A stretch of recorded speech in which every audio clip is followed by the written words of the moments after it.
Hello everybody, welcome back to another episode of Kokomo Post Tries here on the Kokomo Post. My name is Drew. And I'm Pam. And today we are at the Hobson, which is a beautiful event space here in downtown Kokomo. And also, Happy New Year's. So we're shooting this video here at the Hobson because we want to ask them what are some of the best New Year's cocktails that they have here at the Hobson. They have a very intense and really great bar program here at the Hobson for weddings, different holiday events and things like that. So we want to talk to Bo, their head bartender, and he's got 5 awesome New Year's cocktails for us that we're gonna try. Yeah. You're no longer allowed to complain about your job ever because your job is officially to taste test delicious craft cocktails today. You know, Drew, 2020 has been a year. It's true. So if there's ever been a New Year's Eve that you may celebrate safely, of course, at home with your immediate family or maybe a very small group of friends, I think at least for this year, the big blowout New Year's parties are just not happening. Yeah. But that doesn't mean that there's still not a lot to celebrate and to look forward to in the new year. And I'm with you. Celebrating with a delicious craft cocktail safely is a great way to do it. So I'm ready. Yeah, all right, so we're gonna meet up with Bo at the bar and he's gonna explain everything that we'll be trying today.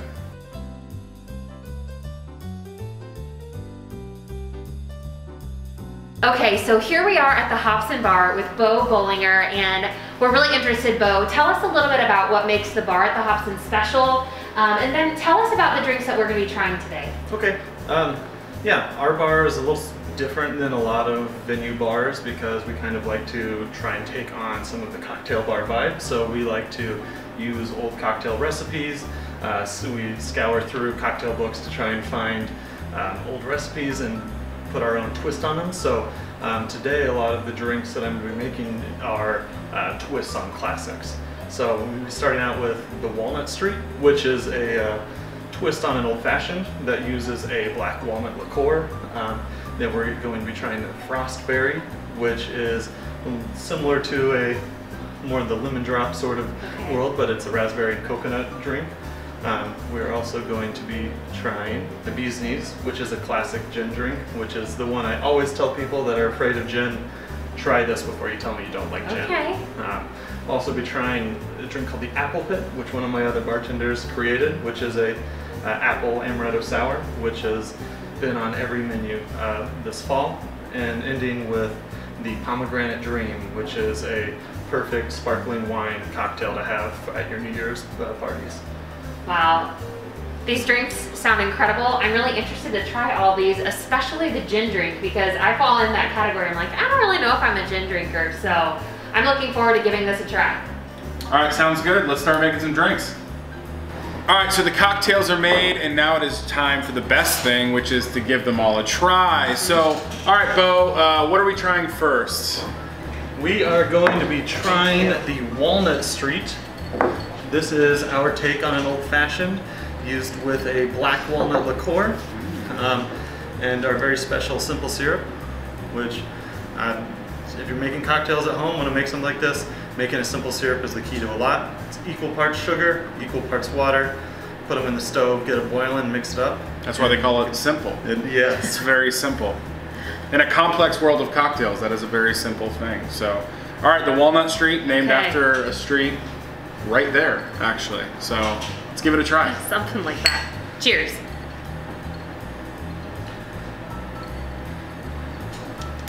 Ooh, I like that. It's really good.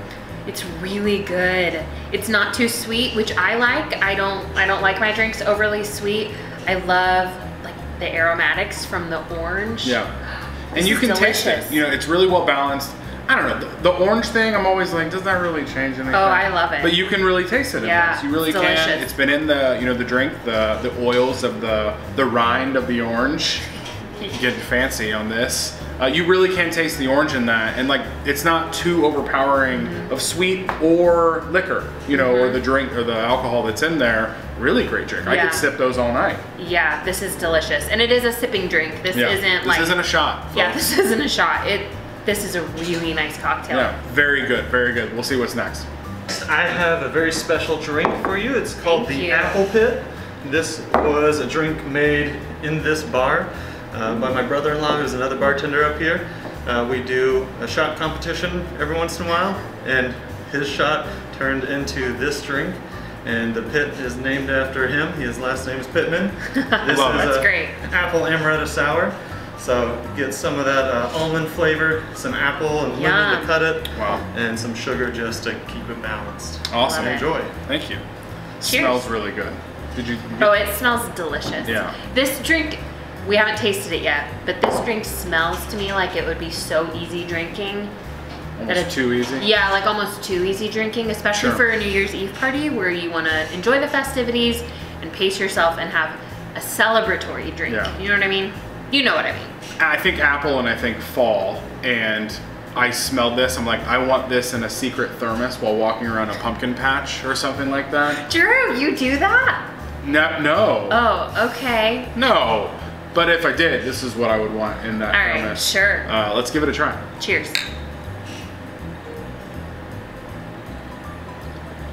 Ooh, that's really nice. I like an amaretto sour, but sometimes it's too sweet for me. And what Bo said is right. The apple in there really cuts the sweetness. This is great. I taste more sour than sweet, which is not usually in the sweet and sour mix type of drinks. It's more just sweet, sort of like Chinese takeout sweet and sour. What you're eating is actually just sugar. You know, there's no actually sour to a sweet and sour sauce. This is really good, and I stand by if I'm at McClure's Orchard next year and you see me and I'm like super happy, really enjoying myself, I probably have one of these in that thermos that I'm carrying around. Okay. Really, really good. Really good, and just an important point of clarity. There is a delicious cocktail sweet and sour mix in here. There is not Chinese takeout sweet and sour mix. That's true. This beverage. This is delicious. I love this. So far, my favorite. All right, we'll see what's next.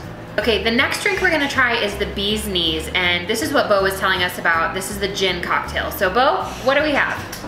Well, we have a cocktail that is one that I always tell people, again, try this if you say you don't like gin, and then you'll know if you really don't like gin.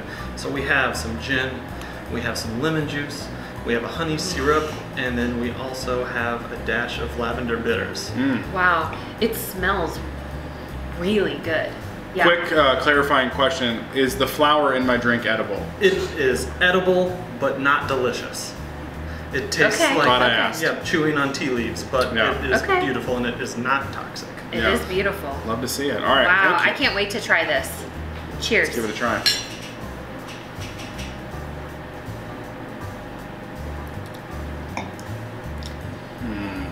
Ooh, I like that. Do you taste the gin? I taste the gin and I like it. In a good way, right? Yeah. Yeah, I think gin, we were talking earlier, gin is just such known as that cocktail that it's the martini cocktail. You know, and a martini is a very intense cocktail, not for an amateur to drink and enjoy, because it's usually just gin, you know, and ice, maybe some lime or something like that. But this mixed really well with all the ingredients. You taste it, but it's not overwhelming. You know, it's a good, he's right, this is a great thing for someone to drink that has a desire to become a gin lover, but doesn't want to jump straight into that gin martini in an aggressive way. It's a good way to slide into the DMs of that gin, you know? I really like the lemon in this. I like the honey. Again, this drink is not overly sweet, which I really appreciate. Also, this glass I really appreciate because Bo was explaining earlier, this is kind of a pre-Prohibition era glass, but also it reminds me of that meme of Leonardo DiCaprio from The Great Gatsby when he's cheersing to all of us on the internet. So I appreciate both of those things. Absolutely. I'm a big fan of anything Leonardo DiCaprio. Now I really like this drink when you make that reference. Of course. Love that. People say that I look like Leo. Let's see what the next drink is. Okay, the next drink is maybe the most beautiful drink. I'm really excited. Bo, what do we have? We have for you the Frostberry. It's called that. It has a nice, somewhat frosty, frothy complexion, and the coconut is warm, and then the raspberry cools it down. So I think this is a perfect drink for winter or summer. Love this. And you mentioned us. This is your mom's favorite. This is right. Anytime I'm behind a bar and my mom sees me, she wants me to make one of these. Love that. And I am usually glad to. Nice. Sure. It looks very holiday too. So this it does. Is great. Looks festive. This would be a great addition to your New Year's Eve party this evening. I love anything coconut. I also love anything raspberry, but typically I don't put those two flavors together, so I'm really excited to try this. All right. And this is a very important thing for your party. If you something as simple as a little garnish, this little raspberry makes it into a whole experience. So if you're looking to do some bartending at home, I love it. Add a garnish to your drinks. Love that. Great.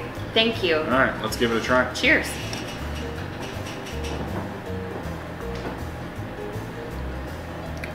Ooh, that's really nice. See, this takes me to love like that. an island. Anything coconut, I immediately want to be on a beach somewhere. Oh, that's so nice though. That's Christmas tropical vibes. Yeah, and I really, what Bo was saying, the coconut has some warmth and the raspberry has some like tartness. Yeah. But again, I appreciate about this drink is it's not too overly sweet. No. And his tip about the garnish was great because it's simple. It's just a raspberry, but it's beautiful, and it just makes that drink feel extra special, especially for a holiday party like New Year's Eve. Adds a whole nother level. Yeah, if you know, compared to just putting it in a solo cup, compared to this nice glass and a garnish. Yes. You're the best host. Get the Leo glass and the garnish. The Leo glass. That's what it's now known as. No, that's really good. Love the coconut. I don't get a lot of coconut in my life. My wife is actually allergic to coconut. Right. So when I do, it's a very special thing to me. I love the flavor of coconut. But that is, I'm on the beach and there's a Christmas tree somewhere in the distance. And I can see it, and like, you know, Santa is next to me with his swimsuit on, tanning. It's like, it's a great combo of like tropical and holiday all in one. Love Cue the song Mela Kalikimaka. Sing the song. All right, let's see what's next. All right, we got one more drink left on this beautiful menu that we're tasting today. Bo, what's the last one? Today I have lastly our pomegranate dream, and what is New Year's without champagne? And so this is our champagne cocktail. Wow. So we have some peach schnapps, some pomegranate liqueur, and some lemon sugar and some pomegranate seeds to garnish. Wow. Once again, that garnish makes all the difference.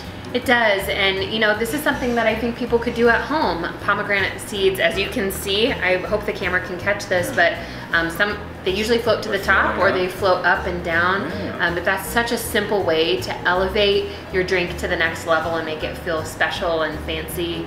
I love the flavor combo again, Bo, the peach with the pomegranate. I don't know if those were two things I would put together. He's smarter than you. Well, this is what he does for with you. cocktails. With cocktails. No, this looks really good. Yeah. Oh, look at, I mean, they're all just. I know, it's beautiful. It's an experience. It is. Love that. Thank you. All right, let's give it a try. Happy New Year. Cheers and Happy New Year, Kokomo. Happy New Year, Kokomo. I feel like Ryan Seacrest. That's really nice. I got a few pomegranate seeds. Delicious. I got a lot. I love pomegranate seeds. Oh, it's so nice. This is what you celebrate with. This is it. This is what you celebrate with. This could be a great addition to your New Year's Eve party. I could also see this being a really beautiful addition to like a New Year's Day brunch or a bridal brunch or something like that. But you said this is delicious. Peach, correct? So there's peach schnapps in there. What is the cocktail? It's mimosa. That's with orange juice, correct? What is the one with peach? Bellini. Oh, so this is Bellini vibes. It does give me Bellini vibes. This is an upscale Bellini to me, like super fancy Bellini. The pomegranates, the New Year's vibes, all those things. Oh, this is really, really good. Love this. All right, Pam, so like I said in the beginning of this video, you're no longer allowed to complain about anything about your job. True. We just did a very fancy cocktail tasting menu in the middle of a work day. But now it's the hardest part of the video, and it really is a difficult thing today, where we pick which one was our favorite cocktail. You know, this really was a difficult decision for me, and I'm being honest. I am going to go with the bee's knees though, and the reason I'm picking this is because this surprised me the most. As I read the menu, if I had to pick, this would have been my least favorite, but I really enjoyed this drink. What? It's a shocker. That's a good, that's a little This is a shocker, twist. yeah. Plot twist. This ended up being one of my favorite drinks, and I say one of because I really enjoyed these all, but the reason I picked it was because this surprised me the most. Like I said, I'm not a gin drinker, but the combination of the flavors, I really like this drink. Bo called it too. He said called this is it. a good way to he did. get into the world of gin. Well, you know, this was really difficult to me. You guys didn't see this off camera. We talked for a while about like what is actually going to be our favorites, and I'm picking the Walnut Street. It's a good choice. I'm a big old-fashioned fan in general. That's usually like my go-to cocktail at a bar or at a friend's house or a party. So this was a really good twist on an old-fashioned. The orange was really there, and it's Walnut Street, so it's Kokomo themed. Yeah. I really like that. One of my favorite characters of all time, Don Draper, was a big old-fashioned fan. So like, in nod to Don sense. Draper Sure. from the show Mad Men, I had to go with the Walnut Street. But then, you know, this was a really difficult choice. So Pam and I also decided, you know, we'll pick our favorites, but then we're adding a third category or a second category to our winners, and that is which cocktail was the most festive for New Year's, for the holidays in general. And for that, it's an obvious choice. we went with the pomegranate dream. And there was something we noticed as we were discussing and going over things. The pomegranates naturally keep falling and then going back up. And I'm really artistic. I don't know if you knew that. And like I see life really differently than a lot of other people. And I noticed that, you know, as they go, I'm like, oh my gosh, it's like the ball drop. This is literally just the perfect, you know, New Year's Eve cocktail, because you have like art imitating life of sorts with the pomegranates going up and down, and it's like watching the ball drop. But like, this is what I want in my hand as we're counting down to a new year and cheersing with everyone around me. It's the perfect New Year's Eve cocktail. Yeah. Well, Kokomo, Happy New Year. We are wishing you all the best in 2021. We can only go up. We can only go up, you know, from here. What a year 2020 has been. We hope you celebrate safely this evening. And we hope there's a few tips that you took away from this episode of the Kokomo Post Tries. All right, thank you for watching. We'll see you next year.